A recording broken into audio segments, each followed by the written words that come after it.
Good evening, everyone. Thank you for being here tonight. I want to start out by addressing the loss of life that we saw here in Minneapolis today. Any loss of life is a tragedy, and I think all of us can agree that in this situation it was preventable. I've spoken to the president today on the situation here on the ground. I also just got off the phone a little while ago with Governor Walz and spoke to him as well. I want to reiterate first with all of you the facts of what happened today.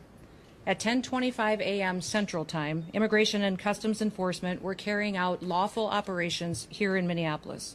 Because of the adverse weather that Minneapolis has seen in recent snow, one of the vehicles became stuck and ensnared in the snow.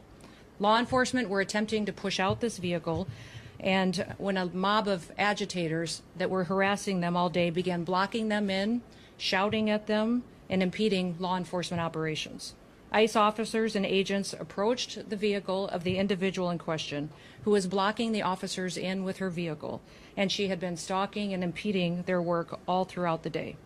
ICE agents repeatedly ordered her to get out of the car and to stop obstructing law enforcement, but she refused to obey their commands. She then proceeded to weaponize her vehicle, and she attempted to run a law enforcement officer over.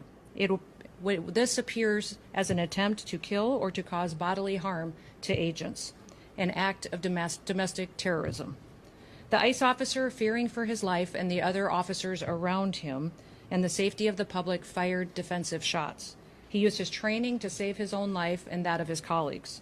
He was treated at a local hospital, has been released, and is now with family.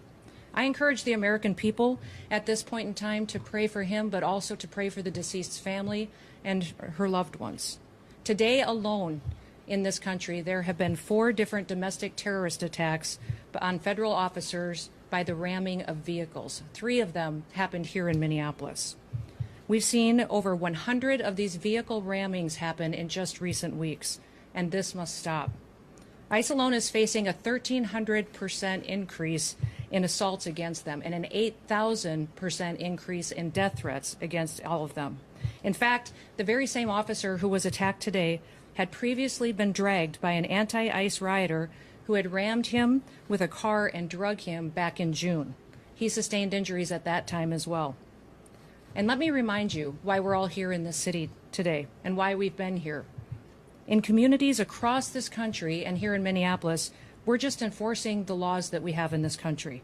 For years under President Biden, tens of millions of dangerous criminal illegal aliens, terrorists, and suspected terrorists were allowed to invade our country over our southern border. They were